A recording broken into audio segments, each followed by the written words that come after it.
আল্লাহ যে আছে এটা বোঝার জন্য প্রত্যেকের হাতটা একটু উঁচু করতে হবে। হাত, আমরা এই হাত যে আল্লাহ দিয়েছে, এই হাতের মধ্যে আল্লাহর নিদর্শন আছে।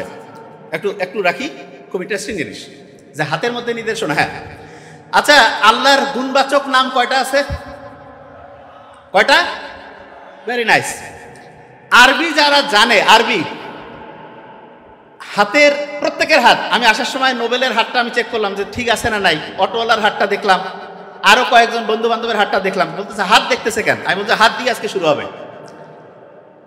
হাতের মধ্যে দুইটা সংখ্যা আছে, আরবি দুইটা সংখ্যা। যে কোনো হাত, ডান হোক আর বাম হোক, একটা একদম একটু সাইড করা, একটা একের মতো একটা জিনিস আছে না, একের মতো। দেখি একটু হাতের দিকে দেখি। আচ্ছা, তার পাশে দেখবো যে এরকম করে মানে দুই টাই বাঁধলে যেরকম হয় এরকম করে একটা জিনিস আছে। এই একের মতো যে একটা যে রেখা আছে সেটা হচ্ছে এক, আর এই যে টাই বাঁধার মতো যেটা এটা হচ্ছে 8। 1 আর 8 মিলে 18 না? 1 আর 8 কত হয়? কত? 18। 18 কে উল্টাইলে কত হয়? কত? 81 আর 18 যোগ করলে কত হয়? কত? হ্যাঁ, 99। আল্লাহর নাম কয়টা? কয়টা? আল্লাহু আকবার বলবেন না? আচ্ছা, এবার একটা বিয়োগ করি। 81 থেকে 18 বিয়োগ করলে কত হয়? কঠিন। 81 থেকে 18 বিয়োগ করলে কত? ক্যালকুলেটর মাথায় আসতেছে না? কত? কত? 63। মুহাম্মদ সাল্লাল্লাহু আলাইহি ওয়াসাল্লাম দুনিয়াতে ছিলেন কত বছর? কত? আল্লাহু আকবার। আল্লাহু আকবার বলি না কেন? মানুষের যে হার্ট আছে, আচ্ছা বলেন তো আমাদের হার্ট শরীরে একটা না দুইটা? হার্ট কয়টা? বিয়ের আংটি কি ডান হাতে পরে না বাম হাতে? হ্যাঁ, যারা বিয়ে হয়নি তারা জানে না, কিন্তু যাদের হয়েছে কোন হাতে পরে বিয়ের আংটি? বাম হাতে।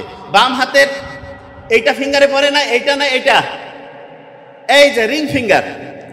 যেই জায়গায় বিয়ের আংটি পড়ে সেই জায়গায় যে রক্তের নালীটা, এটা হার্টে গিয়ে মিশে। হার্টে অনেকে মনে করে যে যে কোনো একটা আঙ্গুলে পড়লেই হবে। নো, বিয়ের সাথে একটা অন্তরের আত্মার যে সম্পর্ক আছে এইটাকে নির্দেশ করার জন্য এই যে আংটি, ইসলামে এটা খুব উৎসাহিত করছে তা না। তা একটা বিয়েতে একটা ফিঙ্গারে আঙ্গুলের মধ্যে হচ্ছে যে আমরা আংটি পড়ি, এবং সেই আংটিটার রাস্তাটা হার্টে গিয়ে মেশে। খুব ইন্টারেস্টিং জিনিস।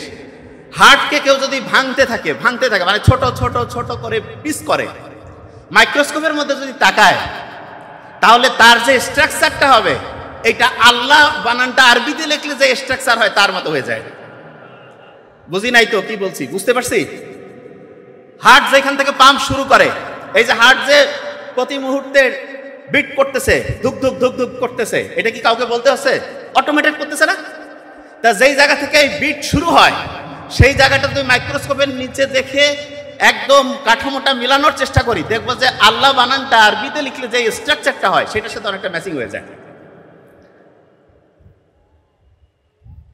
আজ থেকে প্রায় 100 বছর আগে একটা জেলের মধ্যে বসে একজন বই লিখতেছে। তা উনি যে বইটা লিখতেছে সেটা পরবর্তীতে নোটবুক আকারে আসছে। নোট, এরকম একটা নোটবুক আকারে আসছে। তো সেই নোটবুকের মধ্যে উনি লিখছে যে বড় বড় কোম্পানি আছে, এই কোম্পানিগুলো কিভাবে সারা পৃথিবীতে প্রত্যেকটা এলাকার, প্রত্যেকটা জাতির, প্রত্যেকটা ছোট্ট ছোট্ট দেশের যে কালচার আছে, যে সংস্কৃতি আছে, এটাকে ধ্বংস করে আস্তে আস্তে আস্তে আস্তে তারা ওই দেশগুলোকে হচ্ছে নিজেদের নিয়ন্ত্রণে নেবে। আজ থেকে 100 বছর আগে একটা জেলের মধ্যে একজন মানুষ লিখতেছে। ওনাকে যে জেলে ঢুকাইছিল তার কারণ হচ্ছে উনি এটা নিয়ে বক্তব্য দেওয়া শুরু করছিল। তখন যাদের স্বার্থে আঘাত থাকতেছিল ওরা বলতেছে এই লোক যদি বাইরে থাকে আর যদি এরকম করে কথা বলতে থাকে তাহলে তো মানুষজন আমাদের কায়দা কানুন ধরে ফেলবে। কায়দা কানুন যদি মানুষজন ধরে ফেলে তাহলে মানুষজনকে আমরা হচ্ছে তাদের যে ঐতিহ্য, তাদের যে কৃষ্টি সেইখান থেকে ধ্বংস করে কিভাবে তাদেরকে আমরা আমাদের হচ্ছে যে দাসে পরিণত করবো, এটা কিভাবে সে করবো? এইটা করার ক্ষেত্রে বড় বাধা হচ্ছিল ওই লোকটা। তখন ওনাকে কি করলো যে আপনাকে হচ্ছে যে বিভিন্ন আপনি মানুষজনকে হচ্ছে ফুসলায় ফাসলায় খারাপ করতেছেন, এই জন্য আপনাকে হচ্ছে জেলে পাঠায় দিল। তা তখনকার সময়েও এখনকার সময়ে আয়না ঘরে যে অবস্থা হয়, তখনকার সময় লোক এত খারাপ ছিল না। দেখা যায় তো জেলের মধ্যেও মোটামুটি মানবিক যে মানুষের প্রতি যে একটা কর্তব্য দায়িত্ব সেটা পালন হইত। তো ওইখানে উনি লিখতেছে যে কিভাবে এই বড় বড় কোম্পানিগুলো বিভিন্ন দেশের যে ঐতিহ্য সংস্কৃতি এটাকে ধ্বংস করে দাসে পরিণত করবে। তো ওইখানে উনি একটা ইন্টারেস্টিং জিনিস লিখছে, সেটা কি জানেন? সেটা হচ্ছে এমন একটা সময় আসবে যখন মানুষ সামগ্রিক যে একসাথে থাকা যে পরিবারগুলো আছে এই পরিবারগুলো ভাগ হবে। উনি লিখতেছে, দেখেন আপনি ইন্টারেস্টিং কি কারণে। একটা ফ্যামিলি ভেঙে যদি 2টা 3টা 4টা হয়, প্রত্যেক ফ্যামিলিতে আলাদা চুলা হবে, আলাদা ফ্রিজ হবে, আলাদা রাইস কুকার কারি কুকার লাগবে, আলাদা টেলিভিশন লাগবে। তার মানে প্রত্যেকটা আলাদা আলাদা আলাদা জিনিস। তখন আলাদা যত জিনিস হবে তত জিনিস বিক্রি হবে, তত আস্তে আস্তে মানুষ কি হবে ওই জিনিসগুলো কিনতে থাকবে এবং দেখা যাবে যে কোম্পানিগুলোর বিক্রি ক্রমাগত বাড়বে। এবং মানুষ আজ থেকে আপনি চিন্তা করেন 30-40 বছর আগে আমাদের মা বাবারা, আমাদের চাচা চাচিরা কত অল্প ইনকাম করতো, কিন্তু কত সুন্দরভাবে পরিচালিত হতো পরিবারগুলো। এখন যে পরিবারগুলো নষ্ট হয়েছে এইটার পিছনের ইঞ্জিনিয়ারিং আজ থেকে 100 বছর আগেই লেখা হয়েছে। এবং সবচেয়ে ভয়ঙ্কর দিক যেটা, সেটা হচ্ছে আমরা এখন মনে করি কি যে না, ফ্যামিলি যদি আলাদা থাকে তাহলে সবাই নিজের মতো থাকবো। নিজের মতো থাকতে গিয়ে আপনি দেখেন আপনি দাসে পরিণত হয়েছেন। কিরকম? ফ্যামিলির দেখা যাচ্ছে যে হাজব্যান্ড কাজে গেছে, ওয়াইফও কাজে গেছে, বাচ্চাকে মানুষ করতে দিছে হচ্ছে কাজের যে সহায়তাকারী যে আছে তাদের কাছে। এবং বিজ্ঞানীরা এখন জানে প্রথম 3 বছর বাচ্চা যা দেখে যা শোনে প্রত্যেকটাই তার ব্রেইনের ডেভেলপমেন্টের জন্য সবচেয়ে দামি। একটা বাচ্চা পরিবেশ থেকে শেখে। এখন আপনার বাচ্চাকে যদি আপনি কাজের যে গৃহ সহায়তায় যে আপা বা খালাকে রাখেন, তার কাছে যদি রাখেন, ওই বাচ্চা যা শিখবে, ওই বাচ্চা যদি মায়ের কাছে থাকতো, নিজের বাড়ির দাদির কাছে থাকতো, নানার কাছে থাকতো, তাহলে ওই বাচ্চা কত অসাধারণ হতো। এবং এই জিনিসটা প্রথমে কেউ বুঝতে পারে নাই, না বুঝে মনে করছে আমরা স্মার্ট হব, সবাই কাজে যাব, 100% উন্নতি হবে। ঘন্টা উন্নতি হয়েছে। আপনি প্লাস মাইনাস করে খাতা কলম নিয়ে লেখেন, হাজব্যান্ড চাকরি করে ভেরি নাইস, ওয়াইফ চাকরি করতে যে কয় টাকা লাভ করে তার চাইতে বেশি কসমেটিক্সেই শেষ।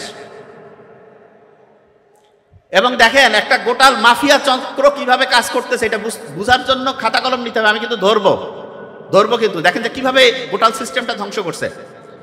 আপনার ওয়াইফ বাইরে যাওয়ার জন্য কি যে বিভিন্ন কসমেটিক্স ব্যবহার করবে। ইসলামে তো হারাম বাইরে যাওয়া, মানে বাইরে যাওয়া হারাম বলতে আমি বুঝাচ্ছি হাজব্যান্ড ছাড়া যার সামনে সৌন্দর্য প্রকাশের কোনো অনুমতি নাই, বাইরে চেহারা দেখানোর, সুন্দর করে নিজেকে মানে হচ্ছে অন্যের সামনে হচ্ছে আকর্ষণীয় করে উপস্থাপনের কোনো নিয়মই ইসলামে নাই।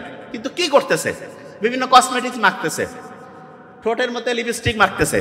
আপনার মনে হইতে পারে কি এমন হয়েছে, শুনেন, ঠোঁটের মধ্যে যে লিপস্টিক দেয়, লিপস্টিকের মধ্যে একটা টাইপ আছে যেটা হচ্ছে যে ওয়াটার প্রুফ, মানে পানি পড়লেও দেখা যাবে যে ওই লিপস্টিকটা যে আছে সেটা ওই রকমই থাকবে। মেয়েরা যদি জানতো যে এই লিপস্টিক কিভাবে তৈরি হয় অবাক হয়ে যাবে। আপনারা ভেড়াকে চিনেন? ভেড়া, এই যে গরু ছাগলের মতো ভেড়া, ভেড়ার যে স্কিন আছে, স্কিন এই যে চামড়া পশমের নিচে, ওইখানে এক রকমের গ্রন্থি আছে। গ্রন্থি কি একটা সহজ করে বলি, ওইখানে এক রকমের ধরেন যে ওই যে ছোটবেলায় আমরা দোয়াত কলম দিয়ে লিখতাম না, এক জায়গাতে কালি নিতাম তারপরে লিখতাম, এইরকম স্কিনের মধ্যে এক রকমের গ্ল্যান্ড আছে, গ্রন্থি আছে। সেইখান থেকে লিনোলিক বলে একটা জিনিস তৈরি হয়। লিনোলিক, খালি নামটা খেয়াল রাখেন। ওই জিনিসটা কি জানেন, ওইটা হচ্ছে অনেকটা ওয়াটার প্রুফ। তার মানে যত রকমের এই যে লিপস্টিক বানাচ্ছে এগুলোতে যে ওয়াটার প্রুফ হচ্ছে, এটার কারণ হচ্ছে ওইখানে ওই যে ভেড়ার মধ্যে যে স্কিনের মধ্যে যে গ্রন্থি থেকে লিনোলিক পাওয়া যায়, ওই জিনিসটা ওইখানে আছে। তো অনেকের মাথায় প্রশ্ন আসে যে তাতে কি সমস্যা? সমস্যা আছে। এই যে ঠোঁটের মধ্যে যে লিপস্টিক দিল সেইটার মধ্যে যে উপাদান, এবং তার চেয়ে ভয়ঙ্কর বিভিন্ন যে কসমেটিক্স, এই যে শরীরের রং ফর্সাকারী হ্যান ত্যান, এগুলোর মধ্যে প্যারাবেন বলে একটা উপাদান থাকে, প্যারাবেন। এবং এই উপাদানগুলো এত ডেঞ্জারাস, দেখা যায় যে একটা মেয়ে আলসিয়া হয়ে যায়। যে আপনি কি করছেন? হ্যাঁ, যে কসমেটিক্স ব্যবহার করে মেয়ের আলসিয়া হবে? হ্যাঁ, আলসিয়া হবে। কারণ এটা হয় কি, মেয়েদের যে হরমোনাল ব্যালেন্স সেটা ইমব্যালেন্স করে ফেলে। এবং তখন কি হয়, আলসিয়া হয়ে গেল মেয়ে, মেয়ে যখন আলসিয়া হয়ে যাবে, অলস মস্তিষ্ক শয়তানের কারখানা, সমালোচনা শুরু হয়ে গেল এবং প্রথম ফাইট শুরু হয়ে যায় মা শাশুড়ি, এখান থেকে শুরু। কারণ টাইম যত ফ্রি থাকবে তত শয়তানি বেশি দূরবে। সত্যি কথা বললাম। আপনি দেখবেন পরীক্ষা সামনে আসছে, ওই সময় কিন্তু বাড়িতে কোনো ডিস্টার্ব হয় না। কেন? কারণ সবাই কাজে ব্যস্ত, পড়ায় ব্যস্ত। যখনই কাজ নাই, পড়াশোনা নাই, কোনো নির্দিষ্ট লক্ষ্য নাই, দেখবেন এই লোকগুলো সবচাইতে বেশি গাঞ্জাম তৈরি করে। এই যে সোসাইটি সারা দেশে যে ধান্দাবাজি চান্দাবাজি যে শুরু হয়েছে, এইটা ওই যে জেলে যে লোকটা ছিল 100 বছর আগে যে লিখতেছিল সেই বইয়ের মধ্যে আছে। যে আপনি কি বলতেছেন? হ্যাঁ দেখেন, আপনি এই গোটাল জিনিসটা যখন মিলাবেন অবাক হয়ে যাবেন। আমি তো মাথায় মাথায় মিলাই ফেলছি, আপনারাও মিলাবেন। দেখেন, ওই যে নারী যিনি হচ্ছে কসমেটিক ব্যবহার করলো, কি করলো, হরমোনাল ইমব্যালেন্স হয়ে গেল, কাজে কর্মে মন বসে না, বাসায় অলস বসে থাকে, শয়তানি বদমাশি শুরু হয়ে গেল।